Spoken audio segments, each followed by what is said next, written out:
Welcome to Believing the Word with author and pastor Dan Shunk. This program is a ministry of Calvary Chapel Chambersburg in Chambersburg, Pennsylvania. Here's what's coming up in today's message. You know that's love when God says to you, I will not leave you unpunished. That's love. He's saying, I'm not just going to let you do whatever you want and get into trouble.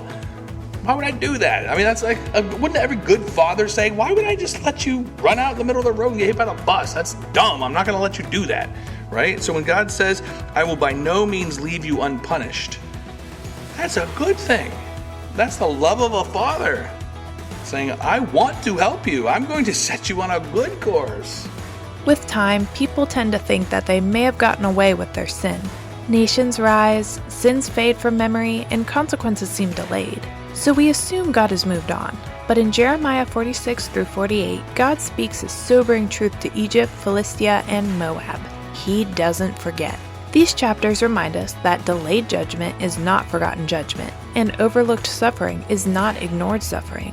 When God acts, He does so with perfect memory and perfect justice, proving that no nation and no sin ever slips from His awareness. Now here's Pastor Dan in the book of Jeremiah as he continues his message, God Doesn't Forget. Just to continue verse 14, say, take your stand and get yourself ready, for the sword has devoured those around you. Why are your mighty ones thrown down? They do not stand because Yahweh has thrust them down. Verse 16, they have repeatedly stumbled. Indeed, they have fallen one against another. Then they say, rise up and let us return to our own people and to the land of our birth, away from the sword of the oppressor. In verse 17, they called out there, Pharaoh, king of Egypt, is but a rumbling. He has let the appointed time pass. So at the end there, now even the Egyptian people are speaking against their Pharaoh. You know, the Egyptians had something that not too many cultures had. They believed their Pharaoh wasn't just their ruler. They believed their Pharaoh was also a god, right? And so the prophecy that the Egyptians will actually be speaking against their own Pharaoh, it's quite remarkable, and that actually is recorded in these days. But don't miss this. Notice in verse 15, just a few verses ago, Babylon is victor, not just by their own might, but because what in verse 15? Because God did thrust them down in verse 15. The mighty ones are thrown down in verse 15. They do not stand. Why? Because Yahweh has thrust them down. This is the Lord's work. The Lord is using the Babylonians to do His will. One of my favorite pictures of this in all of the Scripture is in the New Testament like this, where we see, people are worried like, oh no, how is God going to have His Messiah born in... if God's, the angels came to Mary. Where's Mary? She's up north. She's in Galilee. Oh no, the prophecies say that this baby is supposed to be born in Bethlehem, down south. How's that going to happen, Lord?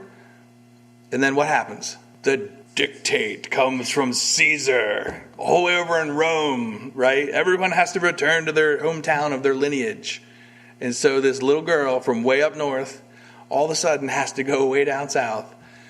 And God used the Caesar to make it happen. Just a puppet on a string and bending to whatever the Lord needs done.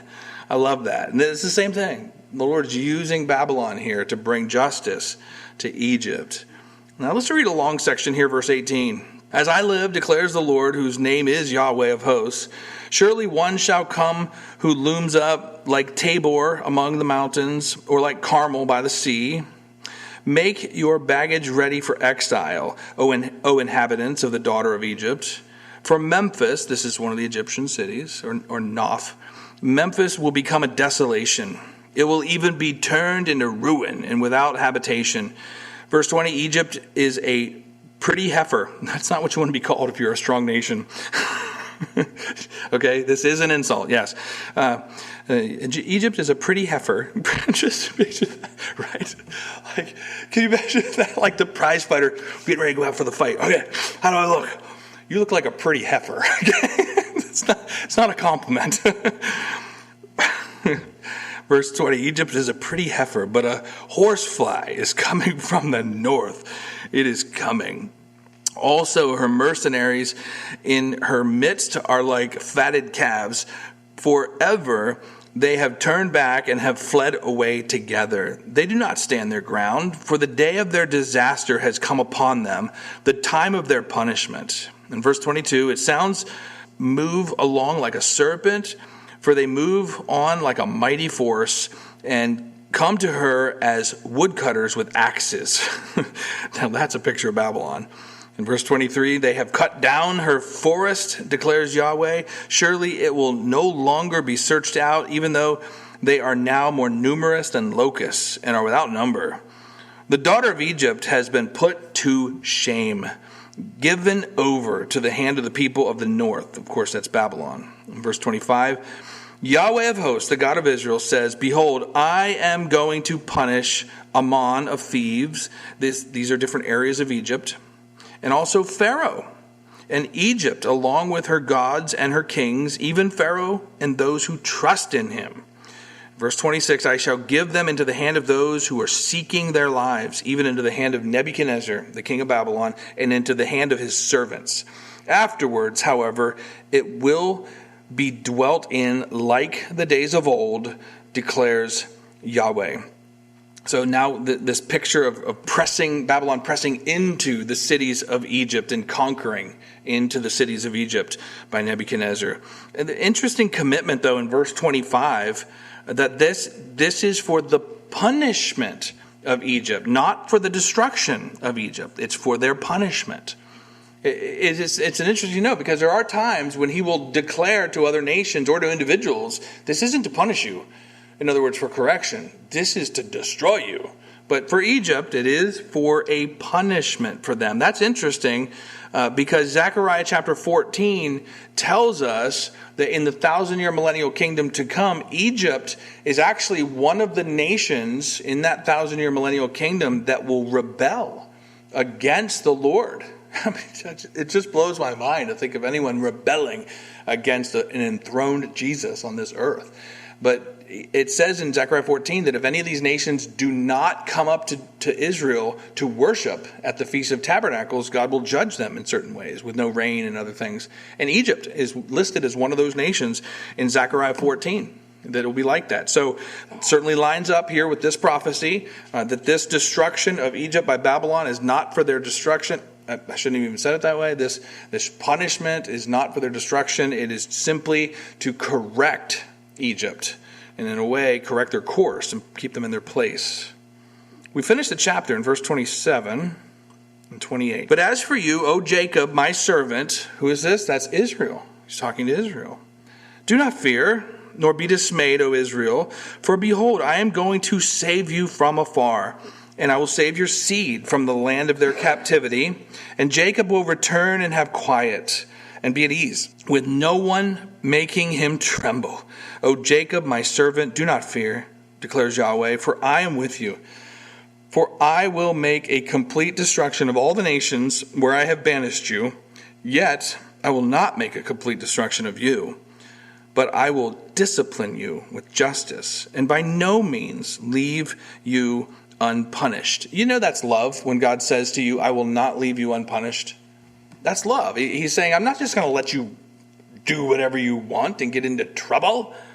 Why would I do that? I mean, that's like, wouldn't every good father say, why would I just let you run out in the middle of the road and get hit by the bus? That's dumb. I'm not going to let you do that, right? So when God says, I will by no means leave you unpunished, that's a good thing. That's the love of a father saying, I want to help you. I'm going to set you on a good course, right? So the focus here in the end returns that God deals with these nations to the extent that he's protecting his people and he's bringing justice to these nations for how they have treated Israel. That is the specifics. Real quick, and I mentioned this earlier, but I just want to turn there. If you want to turn to Matthew chapter 25, I mentioned this in my open, that this is actually the criteria in Matthew 25 for those in the 7-year tribulation to enter into the 1,000-year millennial kingdom. And like I said, it'll be the same thing in the future that it was in the past. And so let's just set the stage real quick. So here we are in the church age. The church is going to get raptured out of here. Mass evacuation. No more spacesuits needed. We'll have the real ones. okay? We'll be watching from the balcony for 7 years while the rest of the world goes through this 7-year tribulation. That's what? It's for Israel. It's to put the focus back on Israel. And so God's attention is back on Israel according to Daniel chapter 9. And at the end of that 7-year tribulation, how you treated Israel, for those that made it to the end of the 7-year tribulation, and that's only going to be about half of them, by the way, when you read through Revelation chapters 6 through 16, about half of the world's population gets taken out in that 7-year tribulation. But for those that make it to the end of that 7-year tribulation, what's the criteria for making it into the 1,000-year millennial kingdom? Oh, we're going to come back with Christ in our immortal bodies, but there will be humans that live on into this 1,000 years. And here's the criteria right here, Matthew 25. It starts in verse 31. I'm not going to explain all this. I'm just going to read it. Verse 31. But when the Son of Man comes in his glory and all the angels with him, then he will sit on his glorious throne, and all the nations will be gathered before him, and he will separate them from one another as a shepherd separates the sheep from the goats. And he will put the sheep on the right hand and the goats on the left. Then the king will say to those on his right, "Come, you who are blessed of my Father, inherit the kingdom which has been prepared for you from the foundation of the world. For when I was hungry, you gave me something to eat. I was thirsty, and you gave me something to drink. I was a stranger, and you invited me in. I was naked, and you clothed me. I was sick, and you visited me. I was in prison, and you came to me." But then in verse 37, the righteous will look at him and say, Lord Jesus, right? These are mortal people at the end of the 7 years that found Christ in the 7-year tribulation and lived through it. And they look at Jesus at the end, at the second coming, and they're like, Lord, when did we see you hungry and fed you, or all of these things in verse 37 and 38 that they're going to repeat back to him. And then he says in verse 39, when did we see you sick? That's the furthering of what they're saying. And finally in verse 40, the king will answer and say to them, truly I say to you, to the extent that you did it to one of these my brothers, even the least of them, you did it to me. Then he will say to them on the left, from verse 41 through verse 46, he does the exact opposite thing with those that didn't help Israel. And so who is this? When you did it to them, the least of these my brothers. This is Israel. Jesus is specifically saying the way you affected Israel in that 7-year tribulation is the help, is the proof that you are who you are, and you will make it into the tribulation. I still say it's a mark today. There is no true believer today that can be anti-Semitic. You can't be a Jew hater and love Jesus Christ. I hate to break it to you, but he's Jewish. Okay? No other way to say it. Okay? You cannot hate the modern state of Israel and say you are a Christian. This is God's plan. May 14th, 1948, they miraculously came back in the land. Isaiah 66, verse 2 or 3. Can a nation be born at once? Can a nation be born in a day? Yes, May 14th, 1948, it happened. Okay? In the next few months, we're going to be in Ezekiel, and you watch this progression from Ezekiel 33, 34, right up through 37 and 38. And the whole progression is a progression of Israel coming back into their land in the 1940s. It's an amazing thing. And so Israel is the center of God's economy in Jeremiah's day. They will once again be the center of God's economy in the 7-year tribulation. And Daniel lays all that out in chapter 9, which we'll also get to very soon. And so Egypt being promised judgment for their treatment of Judah's King Josiah and other things, and they will get what's coming to them. God does not forget the nations, and he pays attention. Now, chapter 47, let's go to that. It's just a short little 7-verse chapter in which God has Jeremiah speak to the Philistines, the ancient foe of Israel, the Philistines. And I believe that these 7 short verses are designed to tell us that God doesn't forget his enemies. He is a God of justice. Not just for Egypt does he not forget the nations, that he's a universal God, but specifically in this chapter, he doesn't forget his enemies. There is nothing that the Philistines have done recently to harm Israel in Jeremiah's day. Nothing. All these years, you can think back to all these different epochs of time and how the Philistines were direct enemies of Israel. from the early days under Joshua to the days of Saul, David, Solomon, all of these kings. But here in the days of Jeremiah, they're not really a direct threat. And you're like, Lord, why is there this chapter here? Why did you give this to Jeremiah? And I believe part of the answer is God doesn't forget. God doesn't forget what they've done through all of these years. So let's take a look at chapter 47, verse 1. That which came as the word of Yahweh to Jeremiah the prophet concerning the Philistines before Pharaoh struck down Gaza. Okay, so let's look at the Philistines. Before 605 BC, when Egypt faced Babylon up at Carchemish and lost. 609 BC, when Egypt faced Judah's king Josiah, and they killed Josiah. That actually happened at Megiddo, where Pharaoh Necho of Egypt killed King Josiah up at Megiddo and won. But the historian Herodotus records that Egypt, when that was happening with Pharaoh and King Josiah, Herodotus records that Egypt faced the Philistines at one of the Philistine cities along the coast and won. And so the Pharaoh had wiped out much of the Philistines at that point. The Philistines and their territory that they occupied is very, very fascinating. I don't want to give you the whole story. We'll be here a long time. But think about this, though. The territory along the coast that the Philistines occupied is supposed to be in the land of Israel.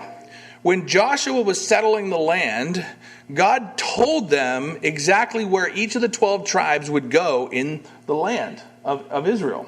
Okay? And that territory where the Philistines were was part of it. The tribe of Dan was assigned that territory, and they never took it.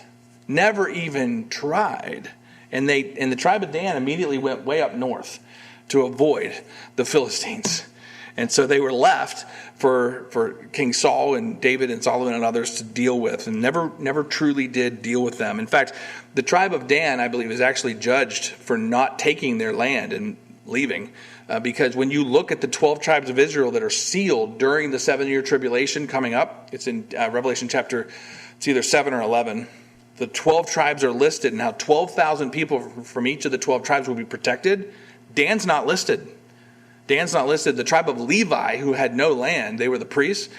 Levi is listed as being protected, but not the tribe of Dan. And I believe that's exactly why, because the tribe of Dan never took their territory that they were supposed to take, and they left these Philistines there. The Philistines are interesting in another way, too, in that who is it that we talk about Israel taking over this land from when they came into the land? They took it over from the Canaanites, right? The Philistines are the only ones that aren't Canaanites. They're not a Canaanite people at all. The Philistines are of the ancient Minoans. Has anybody ever heard of the Minoans? If you know the Greek culture, has anybody ever heard of a Minotaur? Okay, so you've seen Chronicles of Narnia then. Okay, so or whatever else the Minotaurs are in, right? So the mythology of a Minotaur came from King Minos of the people of Crete, or the Minoan people of the island nation of Crete. The island nation of Crete is where the ancient Greeks came from. All the Greek ancestors came from Crete, and it was the Minoan people. And so you can read all about that in history. That's fascinating to study. Stop talking about it. But what you find out is that some of these Minoan people, they migrated east. Off of the island of Crete, they came to the island of Cyprus, right off the coast of Israel, and then they migrated onto the land of the Canaanites and took land from the Canaanites. They became known as the Philistines. You know how they got the name Philistines? First of all, how did most people get their name? From a person, right? Paul starts a large family somewhere, and that family keeps growing, and now you take all this land, and you're called the Paulites. That's who you are now. You're the Paulites. You're named after your ancestor. We just talked about Egypt being the Mizraimites, right? The Mizraimites. That's what they were, because their ancestor was Mizraim, right? The Philistines aren't like that. The word Philistine doesn't mean, it didn't come from a person. The word Philistine just means immigrant. That's what it means. The word means, you could translate the word as invader, but let's just be soft on them for a second, and we'll just say immigrant. It's something like immigrant or invader. But it didn't come from a person, is the point I'm trying to make. Because these Philistines were really Minoans from the island of Crete. that came over to the land of the Canaanites at the time, and then Israel never took them out. And so all the legends of King Minos being enormous and everything and large and all that stuff, well, okay, Goliath, right? One of his descendants. And so there's a lot of interesting history, and we've already talked about how the people of Caphtor or Crete, these Minoans, came from, their father was Mizraim, Genesis chapter 10. Boy, I feel like I'm taking you guys deep tonight. Are you doing all right with this? We're going through stuff. We're going through history lessons. This is history class today. Maybe next week will be math class, but this is history class today. So, that's who these Philistines are. I think it's important to recognize they're very, very different than other people.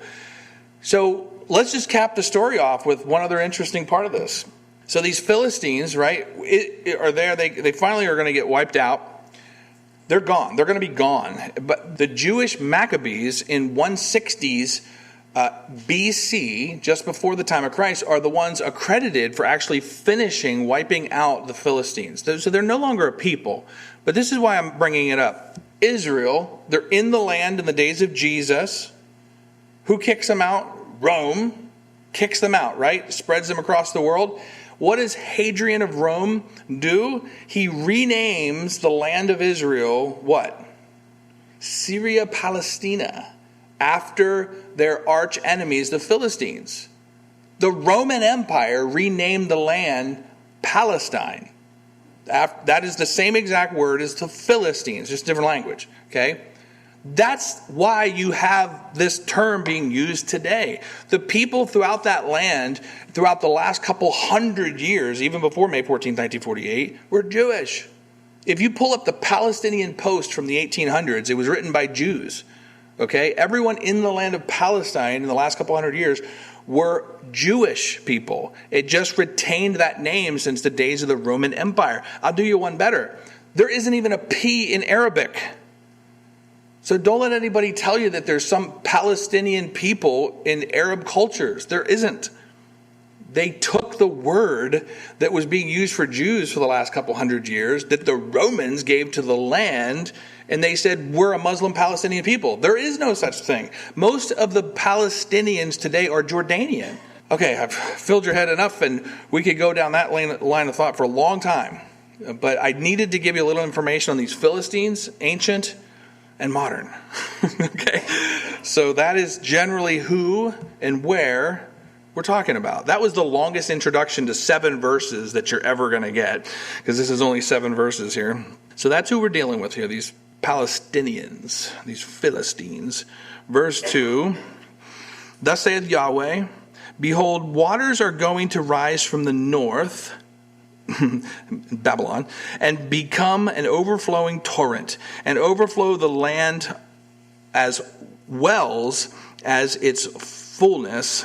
The city and those who inhabit it, and the men will cry out, and every inhabitant of the land will wail.